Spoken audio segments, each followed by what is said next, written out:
सरोजेंद्र सनातनी में आप सभी का स्वागत है। आज से हम प्रारंभ करेंगे श्रीमद् भागवत महापुराण का 10वां स्कंध। इस स्कंद में परम पुरुष भगवान श्री कृष्ण की लीलाओं का अद्भुत वर्णन किया गया है। यह संवाद परम पूज्य भगवान शुकदेव मुनि और महाराज परीक्षित के बीच का है। प्रथम अध्याय। राजा परीक्षित ने पूछा, भगवान, आपने चंद्रवंश और सूर्यवंश के विस्तार तथा दोनों वंशों के राजाओं का अत्यंत अद्भुत चरित्र वर्णन किया। भगवान के परम प्रेमी मुनिवर, आपने स्वभाव से ही धर्म प्रेमी यदुवंश का भी विशद वर्णन किया। अब कृपा करके उसी वंश में अपने अंश श्री बलराम जी के साथ अवतीर्ण हुए भगवान श्री कृष्ण के परम पवित्र चरित्र भी हमें सुनाइए।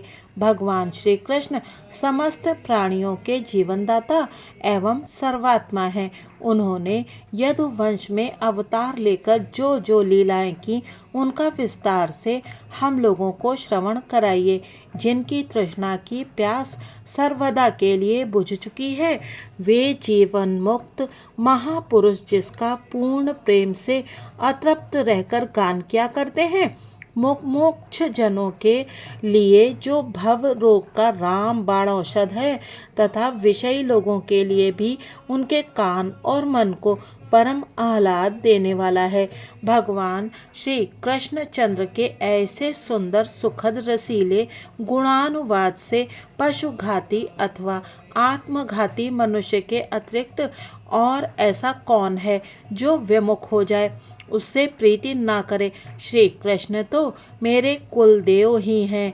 जब कुरुक्षेत्र में महाभारत युद्ध हो रहा था और देवताओं को भी जीत लेने वाले भीष्म पितामह आदि अतिरथियों से मेरे दादा पांडवों का युद्ध हो रहा था, उस समय कौरवों की सेना उनके लिए अपार समुद्र के समान थी, जिसमें भीष्म आदि वीर बड़े बड़े मच्छों को भी निगल जाने वाले तिमिंगिल मच्छों की भांति भय उत्पन्न कर रहे थे। परंतु मेरे स्वनाम धन्य पितामह भगवान श्री कृष्ण के चरण कमलों की नौका का आश्रय लेकर उस समुद्र को अनायास ही पार कर गए। ठीक वैसे ही जैसे कोई मार्ग में चलता हुआ स्वभाव से ही बछड़े के खुर का गड्ढा पार कर जाए। महाराज, मेरा यह शरीर जो आपके सामने है तथा जो कौरव और पांडव दोनों ही वंशों का एकमात्र सहारा था, अश्वत्थामा के ब्रह्मास्त्र से जल चुका था। उस समय मेरी माता जब भगवान की शरण में गईं, तब उन्होंने हाथ में चक्र लेकर मेरी माता के गर्भ में प्रवेश किया और मेरी रक्षा की। केवल मेरी ही बात नहीं, वे समस्त शरीरधारियों के भीतर आत्मा रूप से रहकर अमृत तत्व का दान कर रहे हैं और बाहर काल रूप से रहकर मृत्यु का अर्थात समस्त देहधारियों के अंतःकरण में अंतर्यामी रूप से स्थित भगवान उनके जीवन के कारण हैं, तथा बाहर काल रूप से स्थित हुए वे ही उनका नाश करते हैं। अतः जो आत्मज्ञानी जन अंतर्दृष्टि द्वारा उन अंतर्यामी की उपासना करते हैं, वे मोक्ष रूप अमर पद पाते हैं, और जो विषय परायण अज्ञानी पुरुष बाह्य दृष्टि से विषय चिंतन में ही लगे रहते हैं, वे जन्म मरण रूप मृत्यु के भागी होते हैं। मनुष्य के रूप में प्रतीत होना ये तो उनकी एक लीला है। आप उन्हीं की ऐश्वर्य और माधुर्य से परिपूर्ण लीलाओं का वर्णन कीजिए। भगवान, आपने अभी बतलाया था कि बलराम जी रोहिणी के पुत्र थे। इसके बाद देवकी के पुत्रों में भी आपने उनकी गणना की। दूसरा शरीर धारण किए बिना दो माताओं का पुत्र होना कैसे संभव है? असुरों को मुक्ति देने वाले और भक्तों को प्रेम वितरण करने वाले भगवान श्री कृष्ण अपने वात्सल्य स्नेह से भरे हुए पिता का घर छोड़कर व्रज में क्यों चले गए? यदुवंश शिरोमणि भक्तवत्सल प्रभु ने नंद आदि गोप बंधुओं के साथ कहाँ कहाँ निवास किया? ब्रह्मा और शंकर का भी शासन करने वाले प्रभु ने व्रज में तथा मधुपुरी में रहकर कौन कौन सी लीलाएं की? और महाराज, उन्होंने अपनी माँ के भाई मामा कंस को अपने हाथों क्यों मार डाला? वह मामा होने के कारण उनके द्वारा मारे जाने के योग्य तो नहीं था। मनुष्याकार सच्चिदानंदमय विग्रह प्रकट करके द्वारकापुरी में यदुवंशियों के साथ उन्होंने कितने वर्षों तक निवास किया और उन सर्वशक्तिमान प्रभु की पत्नियां कितनी थीं? मुने, मैंने श्री कृष्ण की जितनी लीलाएं पूछी हैं और जो नहीं पूछी हैं वे सब आप मुझे विस्तार से सुनाइए, क्योंकि आप सब कुछ जानते हैं और मैं बड़ी श्रद्धा के साथ उन्हें सुनना चाहता हूँ। भगवान, अन्य की तो बात ही क्या, मैंने जल का भी परित्याग कर दिया है, फिर भी वह असह भूख प्यास जिसके कारण मैंने मुनि के गले में मृत सर्प डालने का अन्याय किया था, मुझे तनिक भी नहीं सता रही है, क्योंकि मैं आपके मुख कमल से झरती हुई भगवान की सुधामयी लीला कथा का पान कर रहा हूँ। सूत जी कहते हैं, शौनक जी, भगवान के प्रेमियों में अग्रगण्य एवं सर्वज्ञ श्री सुखदेव जी महाराज ने परीक्षित का ऐसा समीचीन प्रश्न सुनकर जो संतों की सभा में भगवान की लीला के वर्णन का हेतु हुआ करता है, उनका अभिनंदन किया और भगवान श्री कृष्ण की उन लीलाओं का वर्णन प्रारंभ किया जो समस्त कलिमलों को सदा के लिए धो डालती हैं। श्री सुखदेव जी ने कहा, भगवान के लीला रस के रसिक राजऋषि, तुमने जो कुछ निश्चय किया है वह बहुत ही सुंदर और आदरणीय है, क्योंकि सबके हृदय आराध्य श्री कृष्ण की लीला कथा श्रवण करने में तुम्हें सहज एवं सुदृढ़ प्रीति प्राप्त हो गई है। भगवान श्री कृष्ण की कथा के संबंध में प्रश्न करने से ही वक्ता, प्रश्नकर्ता और श्रोता तीनों ही पवित्र हो जाते हैं। जैसे गंगा जी का जल या भगवान शालिग्राम का चरणामृत सभी को पवित्र कर देता है। परीक्षित, उस समय लाखों दैत्यों के दल ने घमंडी राजाओं का रूप धारण कर अपने भारी भार से पृथ्वी को आक्रांत कर रखा था। उससे त्राण पाने के लिए वह ब्रह्मा जी की शरण में गए। पृथ्वी ने उस समय गौ का रूप धारण कर रखा था। उसके नेत्रों से आंसू बह बह कर मुख पर आ रहे थे। उसका मन तो खिन्न था ही, शरीर भी बहुत क्रश हो गया था। वह बड़े करुण स्वर में रंभा रही थी। ब्रह्मा जी के पास जाकर उसने उन्हें अपनी पूरी कष्ट कहानी सुनाई। ब्रह्मा जी ने बड़ी सहानुभूति के साथ उसकी दुख गाथा सुनी। उसके बाद वे भगवान शंकर, स्वर्ग के अन्य प्रमुख देवता तथा गौ के रूप में आई हुई पृथ्वी को अपने साथ लेकर क्षीर सागर के तट पर गए। भगवान देवताओं के भी आराध्य देव हैं। वे अपने भक्तों की समस्त अभिलाषाएं पूर्ण करते और उनके समस्त क्लेशों को नष्ट कर देते हैं। वे ही जगत के एकमात्र स्वामी हैं। क्षीर सागर के तट पर पहुंचकर ब्रह्मा आदि देवताओं ने पुरुष सूक्त के द्वारा उन्हीं परम पुरुष सर्वांतर्यामी प्रभु की स्तुति की। स्तुति करते करते ब्रह्मा जी समाधिस्थ हो गए। उन्होंने समाधि अवस्था में ही आकाशवाणी सुनी।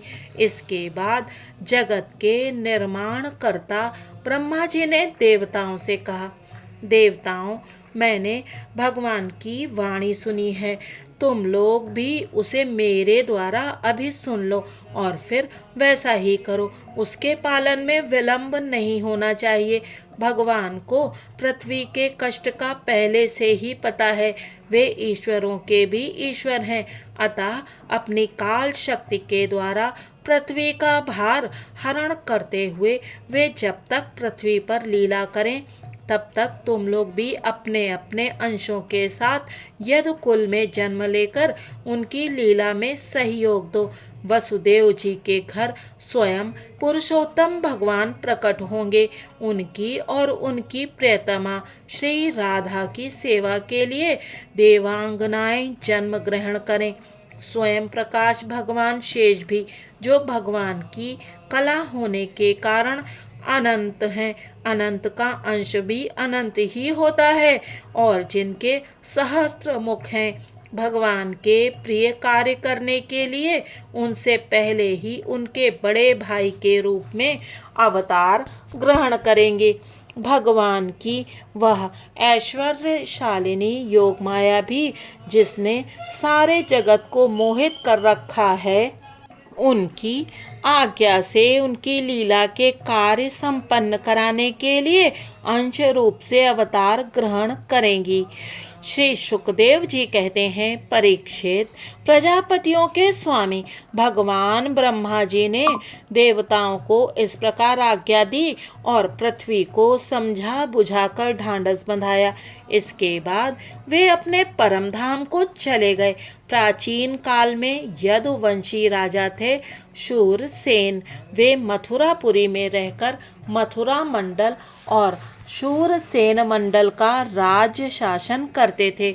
उसी समय से मथुरा ही समस्त यदुवंशी नरपतियों की राजधानी हो गई थी। भगवान श्री हरि सर्वदा वहाँ विराजमान रहते हैं। एक बार मथुरा में शूर के पुत्र वसुदेव जी विवाह करके अपनी नवविवाहिता पत्नी देवकी के साथ घर जाने के लिए रथ पर सवार हुए। उग्रसेन का लड़का था कंस। उसने अपनी चचेरी बहन देवकी को प्रसन्न करने के लिए उसके रथ के घोड़ों की रास पकड़ ली। वह स्वयं ही रथ हाँकने लगा। यद्यपि उसके साथ सैकड़ों सोने के बने हुए रथ चल रहे थे। देवकी के पिता थे देवक। अपनी पुत्री पर उनका बड़ा प्रेम था। कन्या को विदा करते समय उन्होंने उसे सोने के हारों से अलंकृत 400 हाथी, 15,000 घोड़े, 1800 रथ तथा सुंदर सुंदर वस्त्राभूषणों से विभूषित 200 सुकुमारी दासियां दहेज में दी। विदाई के समय वरवधु के मंगल के लिए एक ही साथ शंख, तुरही, मृदंग और दुंदुभियां बजने लगीं। मार्ग में जिस समय घोड़ों की रास पकड़कर कंस रथ हाँक रहा था, उस समय आकाशवाणी ने उसे संबोधित करके कहा, अरे मूर्ख, जिसको तू रथ में बैठाकर लिए जा रहा है, उसकी 8वें गर्भ की संतान तुझे मार डालेगी। कंस बड़ा पापी था। उसकी दुष्टता की सीमा नहीं थी। वह भोजवंश का कलंक ही था। आकाशवाणी सुनते ही उसने तलवार खींच ली और अपनी बहन की चोटी पकड़कर उसे मारने के लिए तैयार हो गया। वह अत्यंत क्रूर तो था ही, पाप कर्म करते करते निर्लज्ज भी हो गया था। उसका यह काम देखकर महात्मा वसुदेव जी उसको शांत करते हुए बोले। वसुदेव जी ने कहा, राजकुमार, आप भोजवंश के होनहार वंशधर तथा अपने कुल की कीर्ति बढ़ाने वाले हैं। बड़े बड़े शूरवीर आपके गुणों की सराहना करते हैं। इधर यह एक तो स्त्री, दूसरे आपकी बहन और तीसरे यह विवाह का शुभ अवसर। ऐसी स्थिति में आप इसे कैसे मार सकते हैं? वीरवर जो जन्म लेते हैं उनके शरीर के साथ ही मृत्यु भी उत्पन्न होती है। आज हो या 100 वर्ष के बाद जो प्राणी है उसकी मृत्यु होगी ही। जब शरीर का अंत हो जाता है तब जीव अपने कर्म के अनुसार दूसरे शरीर को ग्रहण करके अपने पहले शरीर को छोड़ देता है। उसे विवश होकर ऐसा करना पड़ता है। जैसे चलते समय मनुष्य एक पैर जमाकर ही दूसरा पैर उठाता है और जैसे जोंक किसी अगले तिनके को पकड़ लेती है तब पहले के पकड़े हुए तिनके को छोड़ती है, वैसे जीव भी अपने कर्म के अनुसार किसी शरीर को प्राप्त करने के बाद ही इस शरीर को छोड़ता है। जैसे कोई पुरुष जागृत अवस्था में राजा के ऐश्वर्य को देखकर और इंद्रादि के ऐश्वर्य को सुनकर उसकी अभिलाषा करने लगता है और उसका चिंतन करते करते उन्हीं बातों में घुल मिलकर एक हो जाता है तथा स्वप्न में अपने को राजा या इंद्र के रूप में अनुभव करने लगता है। साथ ही अपने दरिद्रावस्था के शरीर को भूल जाता है। कभी कभी तो जागृत अवस्था में ही मन उन बातों का चिंतन करते करते तन्मय हो जाता है और उसे स्थूल शरीर की सुधि नहीं रहती। वैसे ही जीव कर्मकृत कामना और कामनाकृत कर्म के वश होकर दूसरे शरीर को प्राप्त हो जाता है और अपने पहले शरीर को भूल जाता है। जीव का मन अनेक विकारों का पुंज है। देहांत के समय वह अनेक जन्मों के संचित और प्रारब्ध कर्मों की वासनाओं के अधीन होकर माया के द्वारा रचे हुए अनेक 5 भौतिक शरीरों में जिस किसी शरीर के चिंतन में तल्लीन हो जाता है और मान बैठता है कि यह मैं हूँ, उसे वही शरीर ग्रहण करके जन्म लेना पड़ता है। जैसे सूर्य, चंद्रमा आदि चमकीली वस्तुएं जल से भरे हुए घड़ों में या तेल आदि तरल पदार्थों में प्रतिबिंबित होती हैं और हवा के झोंके से उनके जल आदि के हिलने डोलने पर उनमें प्रतिबिंबित वस्तुएं भी चंचल जान पड़ती हैं, वैसे ही जीव अपने स्वरूप के अज्ञान द्वारा रचे हुए शरीरों में राग करके उन्हें अपना आप मान बैठता है और मोहवश उनके आने जाने को अपना आना जाना मानने लगता है। इसीलिए जो अपना कल्याण चाहता है उसे किसी से द्रोह नहीं करना चाहिए, क्योंकि जीव कर्म के अधीन हो गया है और जो किसी से भी द्रोह करेगा उसको इस जीवन में शत्रु से और जीवन के बाद परलोक से भयभीत होना ही पड़ेगा। कंस, यह आपकी छोटी बहन अभी बच्ची और बहुत दीन है, यह तो आपकी कन्या के समान है। इस पर अभी अभी इसका विवाह हुआ है, विवाह के मंगल चिन्ह भी इसके शरीर पर से नहीं उतरे हैं। ऐसी दशा में आप जैसे दीन वत्सल पुरुष को इस बेचारी का वध करना उचित नहीं है। श्री सुखदेव जी कहते हैं, परीक्षित, इस प्रकार वसुदेव जी ने प्रशंसा आदि सामनीति और भय आदि भेद नीति से कंस को बहुत समझाया, परंतु वह क्रूर तो राक्षसों का अनुयायी हो रहा था, इसलिए उसने अपने घोर संकल्प को नहीं छोड़ा। वसुदेव जी ने कंस का विकट हठ देखकर यह विचार किया कि किसी प्रकार यह समय तो टाल ही देना चाहिए। तब वे इस निश्चय पर पहुँचे, बुद्धिमान पुरुष को जहाँ तक उसकी बुद्धि और बल साथ दें, मृत्यु को टालने का प्रयत्न करना चाहिए।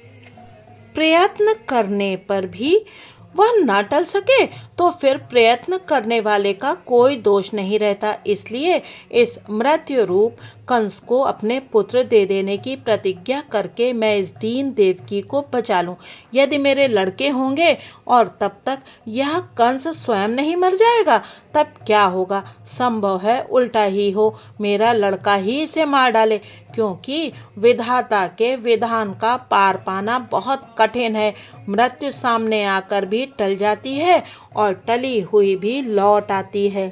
जिस समय वन में आग लगती है उस समय कौन सी लकड़ी जले और कौन सी ना जले, दूर की जल जाए और पास की बच रहे, इन सब बातों में अदृष्ट के सिवा और कोई कारण नहीं होता। वैसे ही किस प्राणी का कौन सा शरीर बना रहेगा और किस हेतु से कौन सा शरीर नष्ट हो जाएगा, इस बात का पता लगा लेना बहुत ही कठिन है। अपनी बुद्धि के अनुसार ऐसा निश्चय करके वसुदेव जी ने बहुत सम्मान के साथ पापी कंस की बड़ी प्रशंसा की। परीक्षित, कंस बड़ा क्रूर और निर्लज्ज था, अतः ऐसा करते समय वसुदेव जी के मन में बड़ी पीड़ा भी हो रही थी। फिर भी उन्होंने ऊपर से अपने मुख कमल को प्रफुल्लित करके हंसते हुए कहा, सौम्य, आपको देवकी से तो कोई भय है नहीं। जैसा कि आकाशवाणी ने कहा है, भय है पुत्रों से, सो इसके पुत्र मैं आपको लाकर सौंप दूंगा। श्री सुखदेव जी कहते हैं, परीक्षित, कंस जानता था कि वसुदेव जी के वचन झूठे नहीं होते और इन्होंने जो कुछ कहा है वह युक्ति संगत भी है, इसलिए उसने अपनी बहन देवकी को मारने का विचार छोड़ दिया। इससे वसुदेव जी बहुत प्रसन्न हुए और उसकी प्रशंसा करके अपने घर चले आए।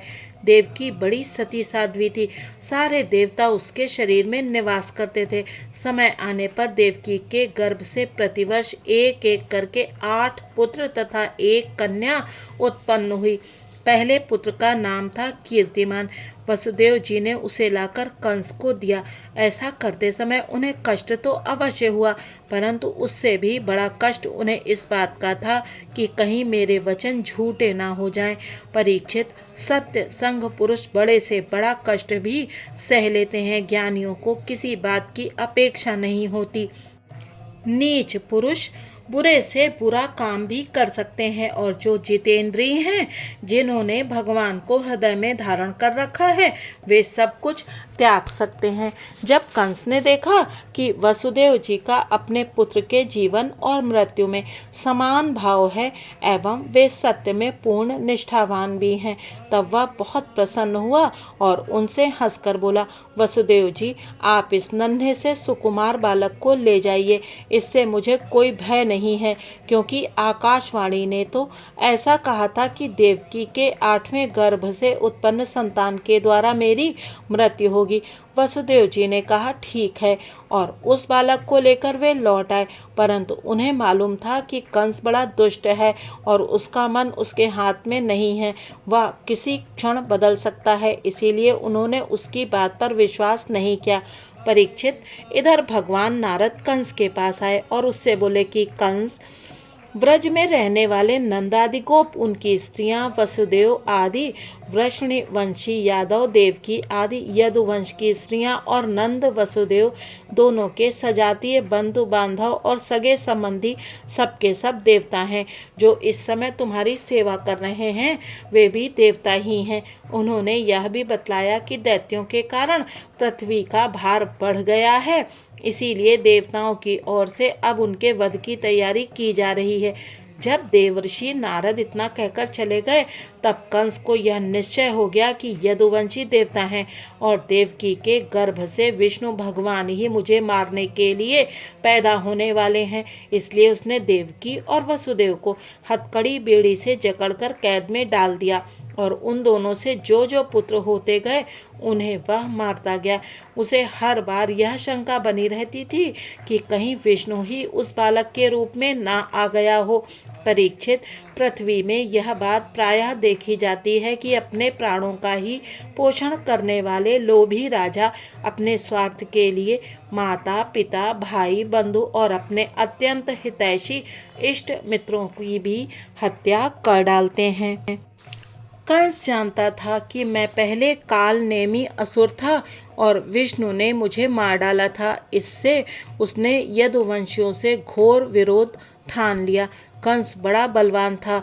उसने यदु भोज और अंधक वंश के अधिनायक और अपने पिता उग्रसेन को कैद कर लिया और शूरसेन देश का राज्य वह स्वयं करने लगा। दशम स्कंध के पूर्वार्ध का प्रथम अध्याय यहाँ समाप्त होता है। ओम नमो भगवते वासुदेवाय।